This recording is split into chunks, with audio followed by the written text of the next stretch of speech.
Hello dear student, how are you. आज के इस वीडियो में हम पढ़ने वाले हैं क्लास 12 का अर्थशास्त्र का पार्ट ए यानी कि बीएसटी अर्थशास्त्र यानी माइक्रो इकोनॉमिक्स का चैप्टर नंबर 1। मैं आप लोगों को हिंदी में चैप्टर नंबर 1 को पूरे डिटेल में बताने वाला हूं कि हम लोगों को इसमें क्या क्या पढ़ने के लिए है, एग्जाम के पॉइंट ऑफ व्यू से कौन कौन क्वेश्चन इंपॉर्टेंट है। जो क्वेश्चन एग्जाम के पॉइंट ऑफ व्यू से इंपॉर्टेंट है उस क्वेश्चन को ही बताए हैं। झारखंड और बिहार दोनों बोर्ड के स्टूडेंट के लिए बहुत ही ज्यादा इंपॉर्टेंट है क्योंकि दोनों ही बोर्ड का इकोनॉमिक्स सेम होता है। ठीक है, तो अच्छा से हम लोग अब इसको करते हैं कि आखिरकार हम लोगों को इसमें क्या क्या चीज पढ़ना है। सिलेबस का वीडियो हम ऑलरेडी इससे पहले के क्लास में बता चुके थे। अगर आपको अभी तक क्लास 12 इकोनॉमिक्स का यानी अर्थशास्त्र का सिलेबस को नहीं पता है तो ऊपर आई बटन में उसका लिंक दे देंगे, वहां से जाकर के पहले सिलेबस को जरूर देख लेना। अब हम लोग बात करते हैं, ये जो हम लोगों का सबसे पहला चैप्टर है बीएसटी अर्थशास्त्र का सबसे पहला चैप्टर है, यानी कि ये जो लेसन 1 है जिसका नाम है बीएसटी अर्थशास्त्र एक परिचय।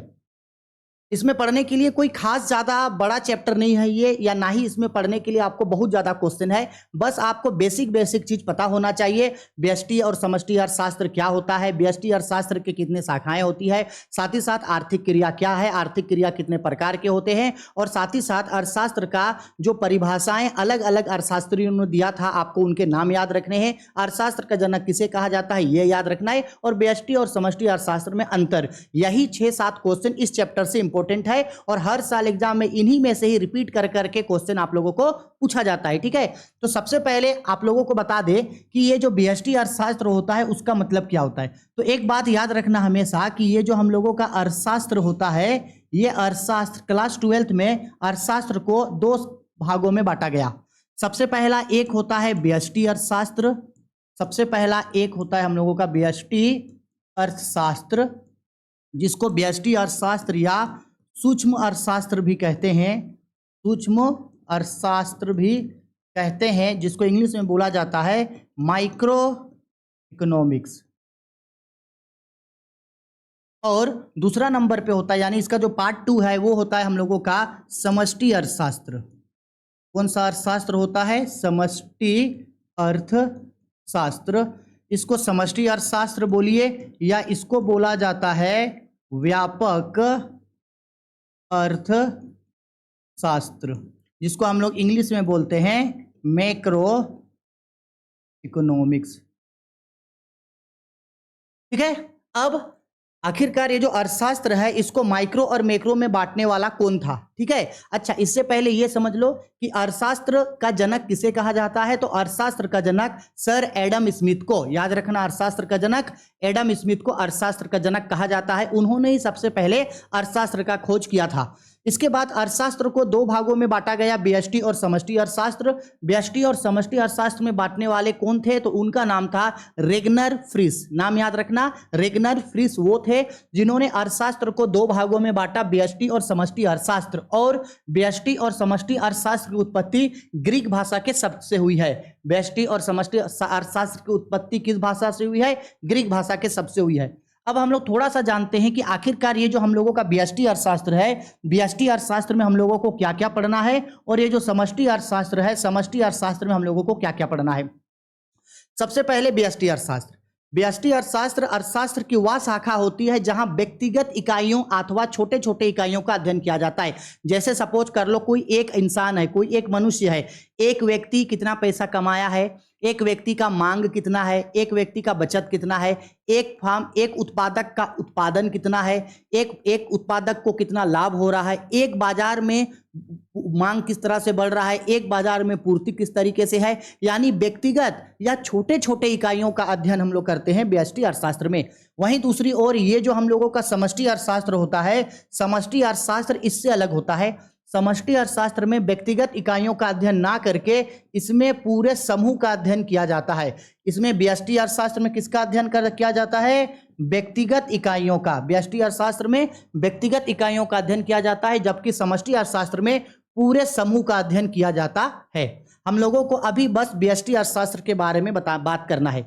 हम एक व्यक्तिगत इकाई है, हम एक सिंगल पर्सन है, हम कितना आय कमा रहे हैं, हमको कितना पैसा मिल रहा है, हम कौन कौन सा वस्तु का मांग कर रहे हैं, हम कितना पैसा बचा रहे हैं, एक बाजार कितना पूर्ति कर रहा है, एक बाजार में मूल्य निर्धारण कैसे हो रहा है, एक उत्पादक वस्तुओं तथा सेवाओं का उत्पादन कैसे कर रहा है। व्यक्तिगत इकाई या छोटे छोटे इकाइयों का अध्ययन हम लोग व्यष्टि अर्थशास्त्र में आपका करते हैं। वही बात करें समष्टि अर्थशास्त्र का, तो ये पूरे समूह, पूरे देश, पूरे राष्ट्र के बारे में करता है। ठीक है, आगे हम लोग इसको पढ़ेंगे, लेकिन अभी बेसिक चीज इतना जान लो, व्यष्टि और समष्टि अर्थशास्त्र में बांटने वाले कौन थे, रेगनर फ्रिस थे। व्यष्टि और समष्टि अर्थशास्त्र की उत्पत्ति कहां से हुई है, ग्रीक भाषा के शब्द से हुई है। अर्थशास्त्र का जनक किसे कहा जाता है, सर एडम स्मिथ को अर्थशास्त्र का जनक कहा जाता है। ठीक है, चलो इसका अच्छा से स्क्रीनशॉट ले लो और इसको रख लेना। ठीक है, ले लिए, ठीक है, चलो आगे बढ़ते हैं। अब जो जो इंपॉर्टेंट है हम सिर्फ वही वही क्वेश्चन आप लोगों के लिए लेकर के आए हैं, उससे ज्यादा एक्स्ट्रा कोई क्वेश्चन आप लोगों के लिए लेके नहीं आए। सबसे पहला क्वेश्चन में हम लोगों को पूछ रहा है, किस अर्थशास्त्री के अनुसार अर्थशास्त्र धन का विज्ञान है। मोस्ट इंपॉर्टेंट चीज, किस अर्थशास्त्री ने कहा था कि अर्थशास्त्र धन का विज्ञान है, तो सर एडम स्मिथ के अनुसार अर्थशास्त्र धन का विज्ञान है। और याद रखना, सर एडम स्मिथ को अर्थशास्त्र का जनक कहा जाता है। अर्थशास्त्र का जनक बोले तो अर्थशास्त्र का पिता सर एडम स्मिथ को कहा जाता है, याद रखोगे। ठीक है, चलो आगे बढ़ते हैं। नेक्स्ट क्वेश्चन, ये हो गया हम लोगों का क्वेश्चन नंबर 2। देखो क्वेश्चन नंबर 2 पे हम लोगों को बोल रहा है माइक्रोज शब्द की उत्पत्ति किस भाषा से हुई है, तो माइक्रो शब्द की उत्पत्ति ग्रीक भाषा से हुई है। याद रखना, ये क्वेश्चन एग्जाम में पूछता है, माइक्रो शब्द की उत्पत्ति किस भाषा से हुई है, ग्रीक भाषा से। और माइक्रो का मतलब होता है छोटा, माइक्रो का मतलब होता है छोटा। और किसने किया था, तो इस माइक्रो और मैक्रो में बांटने वाले अर्थशास्त्री का नाम था रेगनर फ्रिस। क्या नाम था, रेगनर फ्रिस नाम था। ठीक है, चलो स्क्रीनशॉट ले लो, हो गया, आगे बढ़ते हैं। अब आते हैं क्वेश्चन नंबर 3 पे। देखो क्वेश्चन नंबर 3 पे बोला जा रहा है व्यष्टि अर्थशास्त्र क्या है। तो हम अभी बताए थे, व्यष्टि अर्थशास्त्र से आशय अर्थशास्त्र की उस शाखा से होती है जहां व्यक्तिगत अथवा छोटी छोटी इकाइयों का अध्ययन किया जाता है। आगे हम लोग इसको लॉन्ग क्वेश्चन में भी पढ़ेंगे, अभी बस इतना याद रख लो, व्यष्टि अर्थशास्त्र से आशय अर्थशास्त्र की उस शाखा से होती है जहां व्यक्तिगत इकाइयों यानी कि छोटे छोटे इकाइयों का अध्ययन किया जाता है। एक व्यक्ति, एक उपभोक्ता, एक उत्पादक, एक बाजार, एक परिवार, इन सब चीजों के बारे में व्यष्टि अर्थशास्त्र में पढ़ा जाता है। ठीक है, चलो आगे बढ़ते हैं हम लोग क्वेश्चन नंबर 4। देखो क्वेश्चन नंबर 4 में बोला गया है, किस अर्थशास्त्री के अनुसार अर्थशास्त्र आदर्शवादी विज्ञान है। किस अर्थशास्त्री के अनुसार अर्थशास्त्र आदर्शवादी विज्ञान है। इस तरीके का क्वेश्चन में ना आपको नाम याद रखना होगा, और हम आगे ट्रिक बताएंगे कि किस तरीके से आप नाम याद रख सकते हैं कि किसने किस चीज के बारे में क्या कहा था। तो देखो याद रखना, मार्शल पिगू हार्टरे तथा किन्स ने अर्थशास्त्र को आदर्श विज्ञान के रूप में बताया। अगर आप बाकी सबका नाम भूल भी जाओगे तो आपको याद रखना है मार्शल। क्या याद नाम रखना है आपको, मार्शल याद रखना है। ठीक है, चलो आगे बढ़ते हैं क्वेश्चन नंबर 5। क्वेश्चन नंबर 5 में यहाँ पे हम लोगों को बोला जा रहा है अर्थशास्त्र के जनक कौन है। मोस्ट इंपोर्टेंट क्वेश्चन बीबीआई, अर्थशास्त्र का जनक कौन है, तो सर एडम स्मिथ को अर्थशास्त्र का जनक कहा जाता है। हम आप लोगों के लिए एक क्वेश्चन छोड़ दे रहे हैं, आप हमको बताना सर एडम स्मिथ का जन्म कब हुआ था। इनका जन्म कब हुआ था ये बताओगे, सर एडम स्मिथ का जन्म कब हुआ था ये बताओगे, और साथ ही साथ सर एडम स्मिथ ने कौन सा पुस्तक लिखा था। अगर सर एडम स्मिथ को अर्थशास्त्र का पिता कहा जाता है तो उन्होंने कौन सा पुस्तक लिखा था। हम भी तो जरा देखें ना कि कौन कौन स्टूडेंट हैं जो सीरियस से एग्जाम का तैयारी कर रहे हैं। अगर ये 2 क्वेश्चन का आंसर आप लोग हमको दे दिए, हम समझ जाएंगे तो आप लोग पढ़ रहे हो। अगर पढ़ रहे हो तो आगे हम लोग इकोनॉमिक्स को कंटिन्यू रखेंगे, नहीं तो इकोनॉमिक्स छोड़ करके कोई और सब्जेक्ट हम लोग पढ़ेंगे। ठीक है, तो ये 2 क्वेश्चन हम आप लोगों के लिए छोड़ दे रहे हैं, ये 2 क्वेश्चन का आंसर हमको आप लोग बताओगे। चलो आगे बढ़ते हैं, आगे आते हैं क्वेश्चन नंबर 6 में। देखो क्वेश्चन नंबर 6 में बोल रहा है अर्थशास्त्र चयन का तर्क प्रस्तुत करता है, या किसने कहा था, यानी किसके अनुसार अर्थशास्त्र चयन का तर्क प्रस्तुत करता है। यानी अर्थशास्त्र के लिए हम लोगों को चीजों का चुनाव करना होता है, तो ये कहा था हमारे रॉबिन्सन ने। हम आगे इसी वीडियो में आगे आप लोगों को याद कराएंगे कि आप किस तरीके से नाम याद रखोगे। अभी बस याद रखना चयन के बारे में किसने कहा था, रॉबिन्सन ने कहा था। ठीक है, चलो आगे बढ़ते हैं। नेक्स्ट क्वेश्चन नंबर 7 में बोल रहा है किस अर्थशास्त्री ने अर्थशास्त्र को, अच्छा ये थोड़ा सा यहाँ पे मिसप्रिंट हो गया है, किस अर्थशास्त्री ने अर्थशास्त्र को व्यष्टि किस अर्थशास्त्री ने अर्थशास्त्र को व्यष्टि और समष्टि अर्थशास्त्र में बांटा है? तो हम लोग अभी अभी पढ़े थे इसको, किसने बांटा है? रेगनर फ्रिश ने व्यष्टि और समष्टि अर्थशास्त्र में अर्थशास्त्र को बांटा है। ठीक है, आगे बढ़ते हैं। अब देखो, अब से यहां लॉन्ग वाला क्वेश्चन स्टार्ट होगा। ये बहुत इंपॉर्टेंट है, ये सारा क्वेश्चन अच्छा से करोगे, लॉन्ग लॉन्ग क्वेश्चन है, बहुत इंपॉर्टेंट है। देखो क्या बोल रहा है क्वेश्चन में, हाँ ध्यान से समझना। क्वेश्चन पे बोल रहा है आर्थिक क्रिया क्या है, यह कितने प्रकार की होती है? आर्थिक क्रिया क्या है या कितने प्रकार की होती है? तो देखो सिंपल सा है, समझ लो। आर्थिक क्रिया वह क्रिया होती है जिसका संबंध आवश्यकताओं की संतुष्टि के लिए सीमित साधनों के उपभोग से होता है। यानी आर्थिक क्रिया उन सभी क्रियाओं को कहा जाता है जिसके अंतर्गत कोई व्यक्ति अपनी सीमित आय से वस्तुओं तथा सेवाओं का उपभोग कर रहा है। जैसे मान लो कि मेरे पास पैसा है, मेरा कोई आवश्यकता है, उस आवश्यकता को पूरा करने के लिए हम अपने पैसे को खर्च करेंगे, अपने पैसे को यूज करेंगे, तो वो मेरा क्या कहलाएगा? आर्थिक क्रिया कहलाएगा।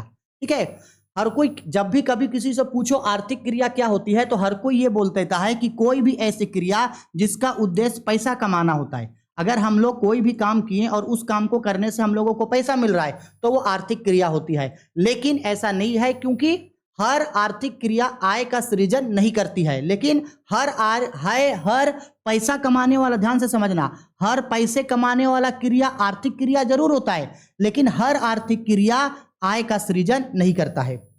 जैसे हम अगर बोले सभी शिक्षक विद्यार्थी होते हैं, लेकिन सभी विद्यार्थी शिक्षक नहीं होते।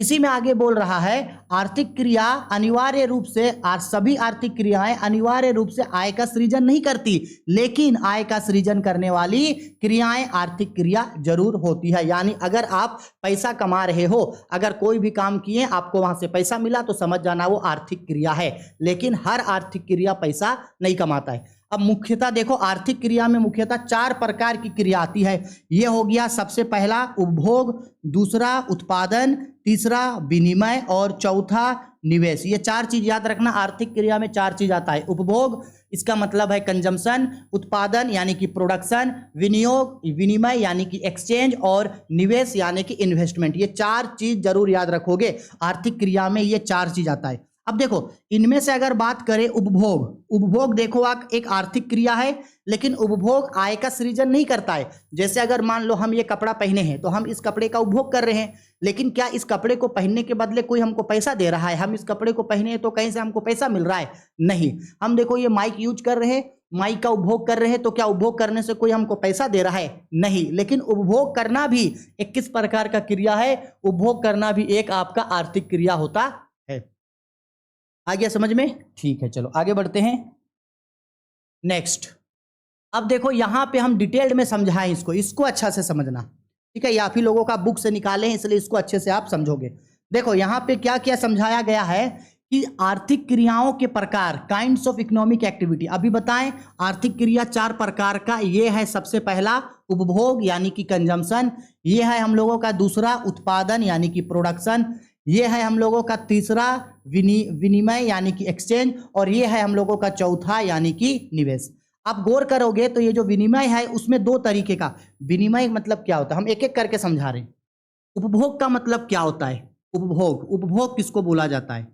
तो एकदम बेसिक सा चीज है। उपभोग का मतलब होता है जब कोई उत्पादक या जब कोई उपभोक्ता, हम लोग जब अपनी आवश्यकताओं की पूर्ति के लिए किसी भी वस्तु को प्रयोग में लाते हैं, हम लोग इंसान या कोई भी मनुष्य अपनी आवश्यकताओं की संतुष्टि के लिए जिन भी वस्तुओं का उपयोग कर रहा है, वस्तुओं को उपयोग करना ही वस्तुओं का क्या कहलाता है? उपभोग कहलाता है। जैसे हम ये कपड़ा पहने हैं तो हम इस कपड़े का उपभोग कर रहे हैं, हम ये पेन पकड़े हैं तो इस पेन का उपभोग कर रहे हैं। ठीक है, मेरे पास ये रिमोट है तो हम इस रिमोट का उपभोग कर रहे हैं, मेरे पास देख लो ये बुक है तो हम इस बुक का उपभोग कर रहे हैं। तो इसी चीज का मतलब होता है उपभोग करना। ठीक है, दूसरे नंबर पे आते हैं उत्पादन। उत्पादन का मतलब पता है? अपनी आवश्यकताओं की पूर्ति के लिए वस्तुओं तथा सेवाओं को बनाना। वस्तुओं तथा सेवाओं को बनाना ही उत्पादन कहलाता है। अब आते हैं विनिमय। विनिमय का मतलब होता है क्रय विक्रय करना। विनिमय का मतलब क्या होता है? क्रय विक्रय करना, यानी हम लोग अपनी आवश्यकताओं की संतुष्टि के लिए वस्तुओं को खरीदते और बेचते हैं। वस्तुओं को खरीदना और बेचना विनिमय होता है। ठीक है, मेरे पास पैसा है, हम दुकान जा करके कोई सामान खरीदे, अपना पैसा उसको दिए और वहां से सामान ले लिए, तो ये हम क्या किए बोलेंगे? विनिमय किए हैं। अच्छा, विनिमय में दो तरीके का विनिमय देखो यहां समझा रहा है। एक है हम लोगों का क्या? वस्तु कीमत निर्धारण। वस्तु कीमत निर्धारण यानी कि प्राइस, प्रोडक्शन प्राइसिंग। और दूसरा होता है साधन कीमत निर्धारण। इसका मतलब भी समझ जाओ। वस्तु कीमत निर्धारण का मतलब होता है कि बाजार में जिन भी सामानों को खरीदा और बेचा जाता है उन सामानों का बाजारी मूल्य। ठीक है, जैसे मान लो हम ये कपड़ा पहने हैं तो इस कपड़े का बाजार में कोई ना कोई मूल्य तो होगा। हम ये माइक लगाए हैं तो इस माइक का बाजार में कोई ना कोई मूल्य होगा।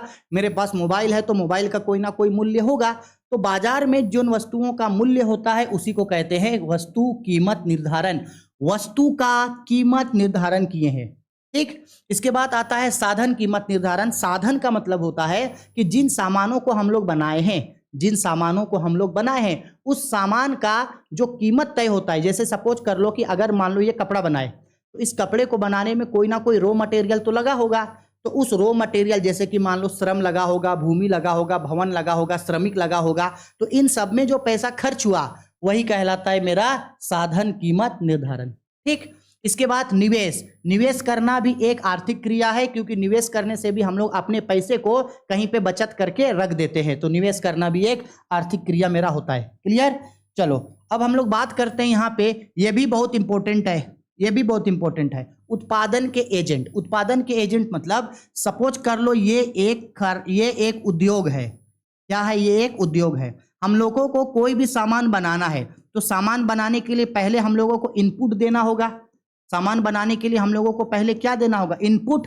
इनपुट देने के बाद ही हम लोगों का यहां से क्या निकलेगा? आउटपुट निकलेगा।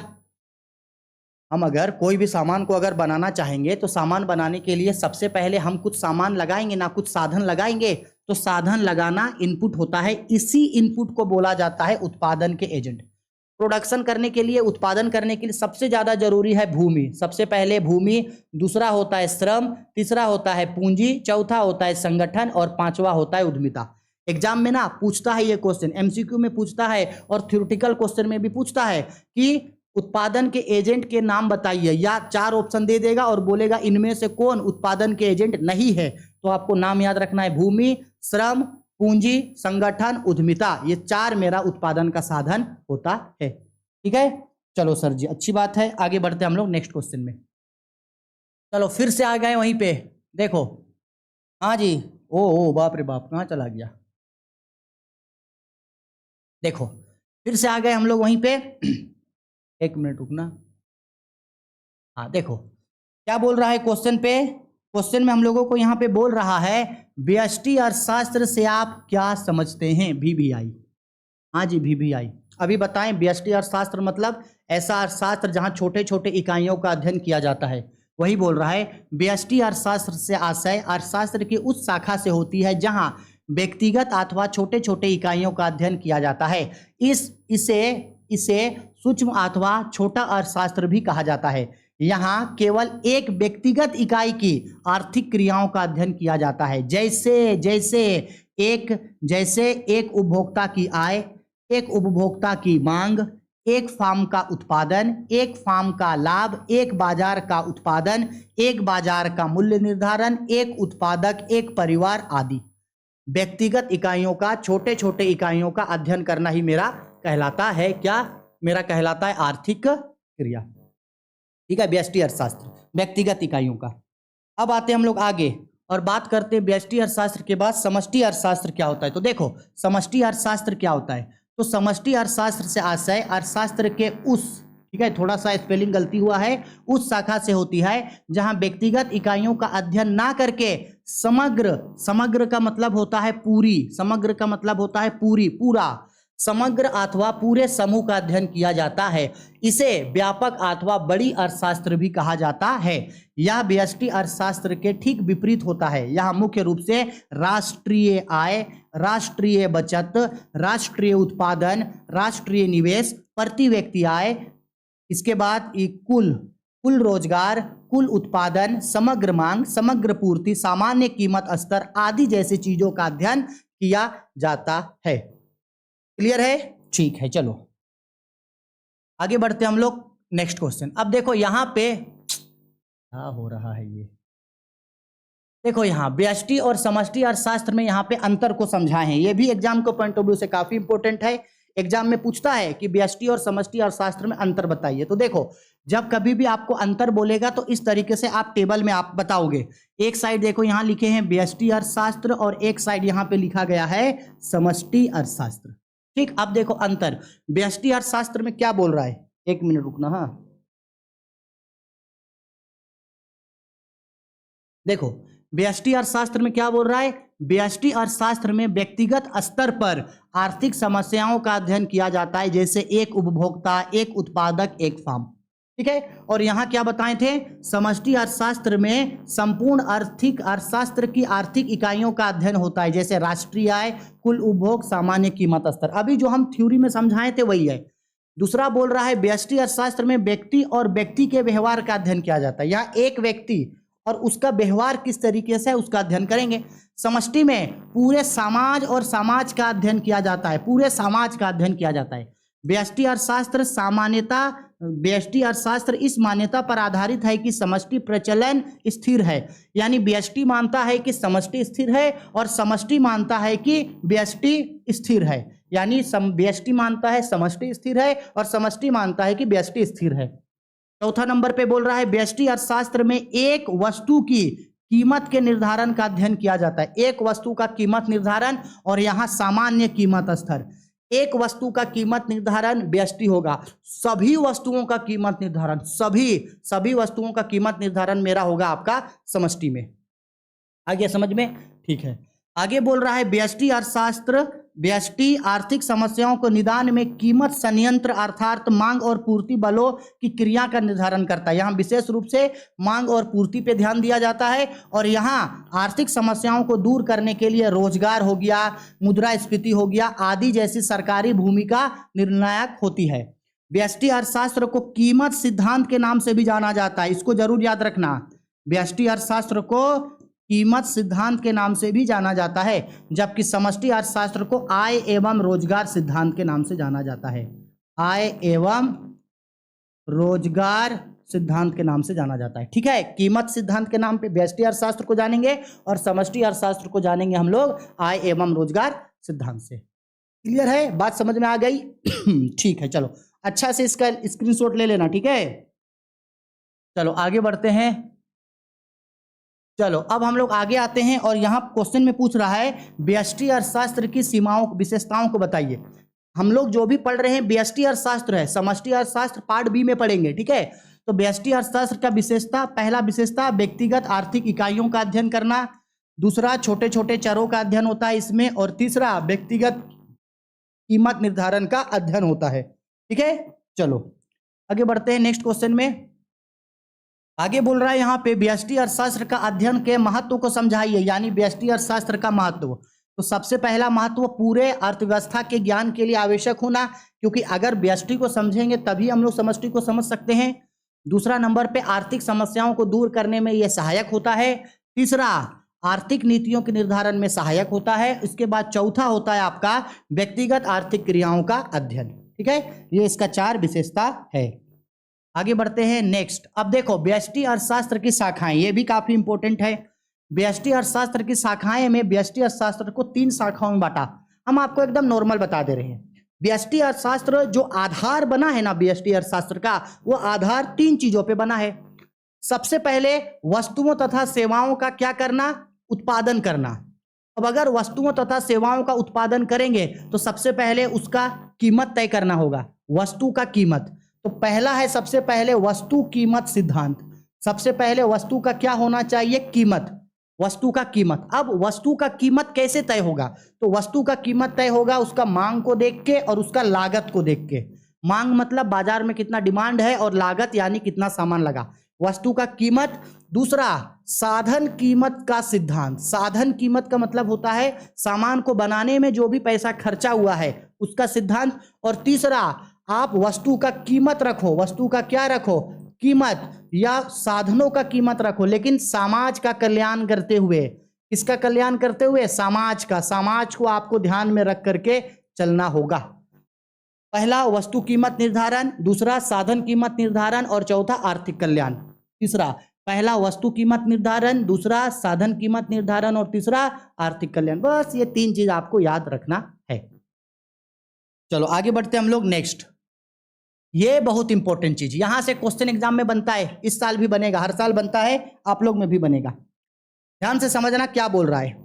बोल रहा है कि अर्थशास्त्र की कुछ प्रमुख विचारधाराएं, यानी किस किस अर्थशास्त्री ने, ये सपोज कर लो कुछ अर्थशास्त्री हैं, आपको याद रखना होगा कि किस किस अर्थशास्त्री ने क्या क्या अर्थशास्त्र के बारे में कहा। जब उनसे पूछा गया कि अर्थशास्त्र क्या है, तो किसने किसने अर्थशास्त्र के बारे में क्या कहा। बहुत इंपॉर्टेंट, बहुत इंपॉर्टेंट है, ये याद रखना होगा, ये चीज एग्जाम में पूछेगा। तो सबसे पहले धन संबंधी विचारधारा, यानी किसने कहा कि अर्थशास्त्र धन का विज्ञान है, धन का विज्ञान है। तो धन का विज्ञान के बारे में एडम स्मिथ ने कहा था। सर एडम स्मिथ ने कहा था कि अर्थशास्त्र धन का विज्ञान है।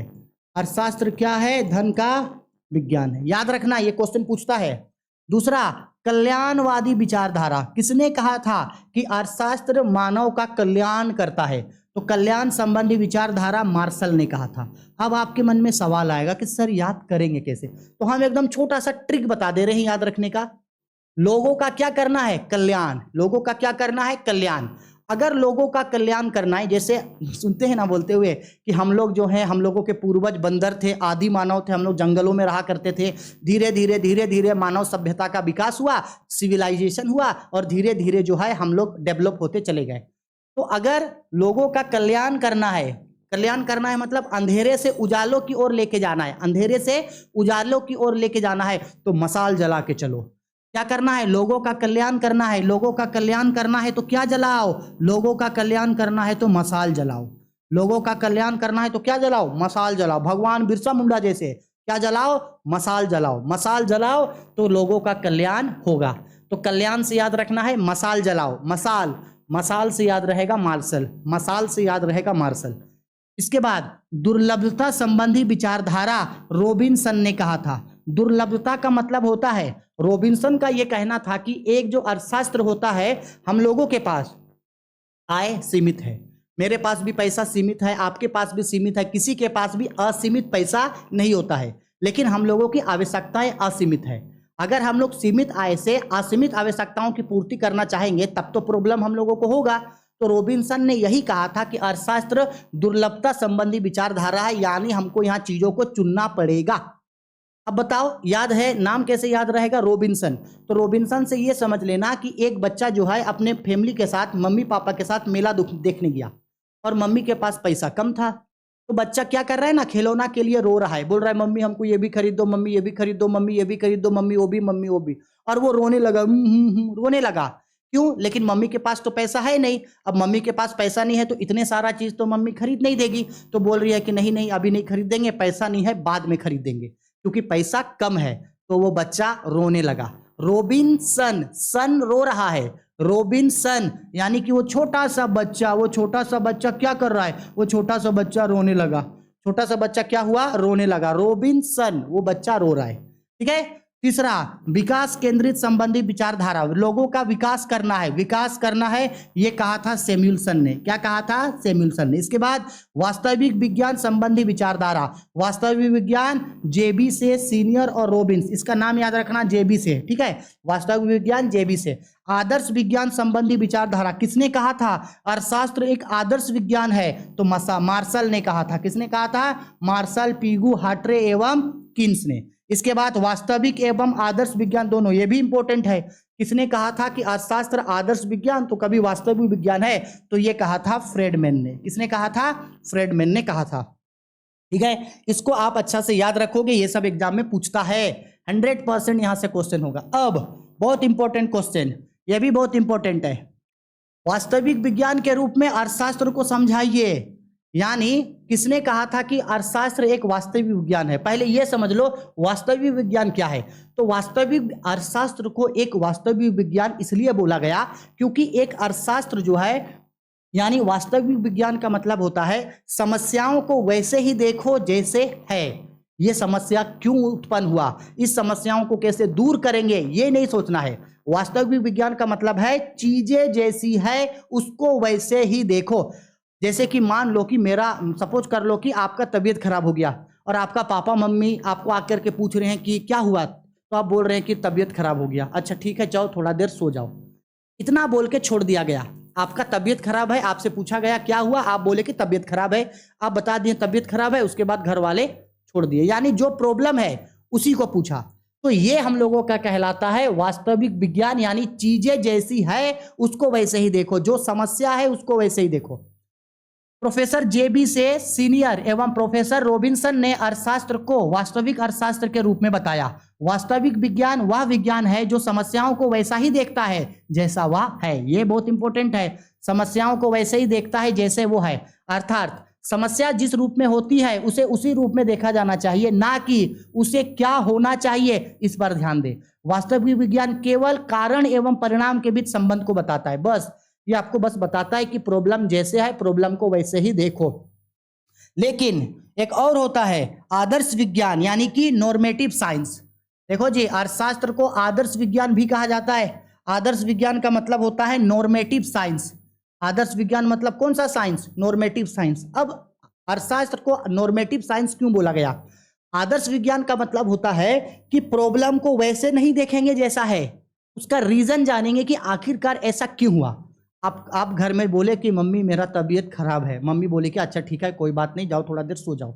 बस ये होता है वास्तविक विज्ञान। और अगर मम्मी आपसे इंक्वायरी करने लगी, अरे तेरा तबीयत खराब कैसे हुआ, तुम ढंग से खाना नहीं खाती है, अपना ख्याल नहीं रखती है, तुमको बोलते हैं ज्यादा लेट तक नहीं जगना है, तुम सुनती नहीं है, तुम सुनता नहीं है, तुम खाने पे ध्यान नहीं रखता है, तुम अपना लापरवाही से बीमार हुआ, चलो डॉक्टर के यहाँ ले जाएंगे, तुम बीमार कैसे हुआ। यानी समस्याओं को वैसे नहीं देखा जैसे वो है, बल्कि उसका कारण ढूंढ रहा है कि आखिरकार ये समस्या हुआ क्यों और इस समस्याओं को कैसे समाधान करना चाहिए, या क्या और हो सकता था, अगर ऐसे नहीं होता तो ये कैसे और होता। सपोज कर लो कि अगर हम कोई काम किए, वो काम ऐसे किए, अगर ऐसे नहीं करते तो कैसे करते, ऐसे नहीं करते तो कैसे करते। ये होता है हम लोगों का आदर्श विज्ञान में। ठीक है, मार्शल पीगू हार्ट्रे की एवं किंग्स ने अर्थशास्त्र को आदर्श विज्ञान की श्रेणी में रखा। आदर्श विज्ञान का संबंध क्या होना चाहिए जैसे प्रश्न से है, जिसमें आर्थिक पहलुओं को अच्छाई एवं बुराइयों को संबंध में विश्लेषण किया जाता है। यह अर्थशास्त्र को वैसे नहीं देखता जैसा वो है, बल्कि उनसे आगे चलकर उनके परिणामों का विश्लेषण भी करता है। यह अर्थशास्त्र को वैसे नहीं दिखता जैसे है, बल्कि उसके पीछे का रीजन क्या है, ये ऐसा हुआ क्यों, इसको हम लोग दूर कैसे करेंगे, इन चीजों पे भी ये ध्यान देता है। आया बात समझ में?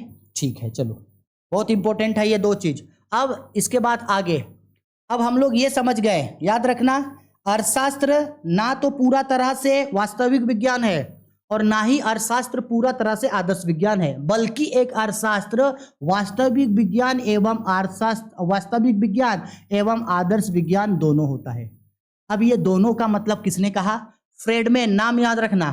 फ्रेडमैन ने अर्थशास्त्र को वास्तविक एवं आदर्श दोनों विज्ञान के रूप में समझा।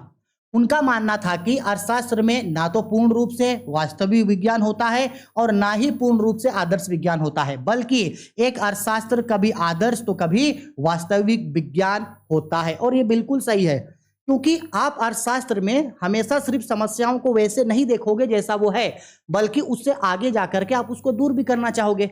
चीजों को आप हमेशा वैसे नहीं ना छोड़ोगे जैसे वो है, या आप उसको सही करना चाहोगे, तो आप उससे आगे जा करके भी सोचोगे कि अगर ये चीज हुआ तो क्यों हुआ और इसको दूर कैसे करेंगे। ठीक है, चलो बस एक लास्ट क्वेश्चन और हो गया ये चैप्टर खत्म। देखो जी, वास्तविक विज्ञान और आदर्श विज्ञान में अंतर अभी जो समझाएं, मतलब समझाया।